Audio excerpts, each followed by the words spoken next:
Hello friends, welcome hello to சமையல். இன்னைக்கு நம்ம ப்ரிசர்வ் பண்ண போகிற குழம்பு ரெசிபி தான் பார்க்க போகிறோம். இப்போ இருக்கிற சுச்சுவேஷனுக்கு இது ரொம்ப பயனுள்ளதாக இருக்கும். அது என்னன்னா கருவேப்பிள்ளை குழம்பு. வாங்க எப்படி செய்யறதுன்னு போய் பார்க்கலாம். இந்த வீடியோ ஃபுல்லாக பாருங்கள். நம்ம சேனலுக்கு புதுசுனா சப்ஸ்கிரைப் பண்ணுங்கள். ஒரு கடாயில் 3 டேபிள் ஸ்பூன் நல்லெண்ணெயை ஊற்றிக்கோங்க. எண்ணெய் நல்லா சூடானதும் 4 காய்ஞ்ச மிளகாயை சேர்த்திக்கோங்க. கூடவே 2 டேபிள் ஸ்பூன் மல்லி விதையை சேர்த்திக்கோங்க. அப்புறமா 1 டேபிள் ஸ்பூன் ஜீரகமும் சேர்த்திக்கோங்க. 1 டேபிள் ஸ்பூன் மிளகு சேர்த்திக்கோங்க. 1/4 ஸ்பூன் வெந்தயம் சேர்த்திக்கோங்க. இது கருகாமல் மீடியம் ஃப்ளேமில் நீங்கள் கொஞ்சம் நேரம் வறுத்துக்கோங்க.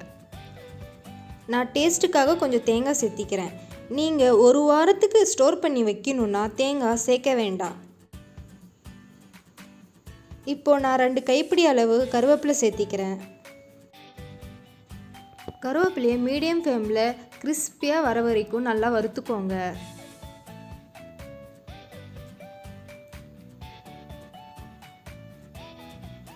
கருவேப்பிலை கிறிஸ்பியாக இல்லைன்னா குழம்புல பச்சை வாடை அடிக்கும்.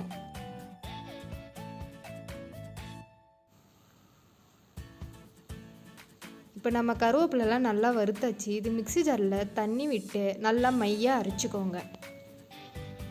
கடாயில் 8 ஸ்பூன் நல்லெண்ணெய் சேர்த்திக்கோங்க. இதுக்கு எண்ணெய் அதிகமாக தேவைப்படும்.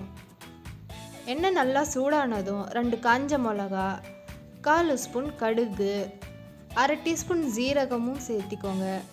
அதுக்கப்புறமா 1 கைப்பிடி அளவு சின்ன வெங்காயம் சேர்த்து நல்லா வதக்குங்க.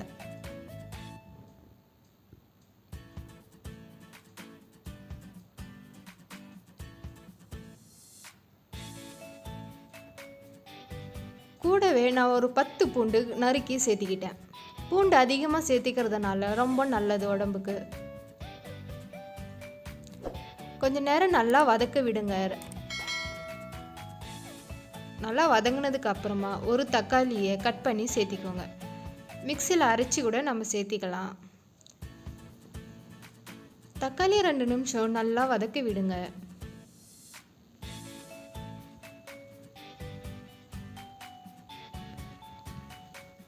தக்காளி நல்லா வதங்கினதுக்கு அப்புறமா 1 எலுமிச்சை சைஸ் அளவு புளியை கரைச்சி சேர்த்திக்கோங்க.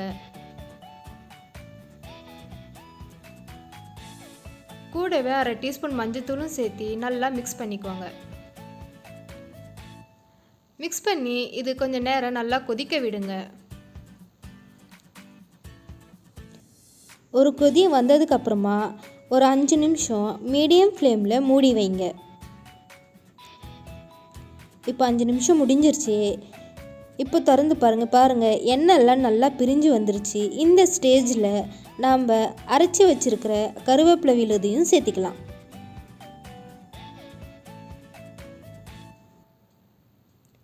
இப்போ தேவையான அளவு உப்பு சேர்த்தி நல்லா மிக்ஸ் பண்ணி 5 நிமிஷம் மூடி வைங்க.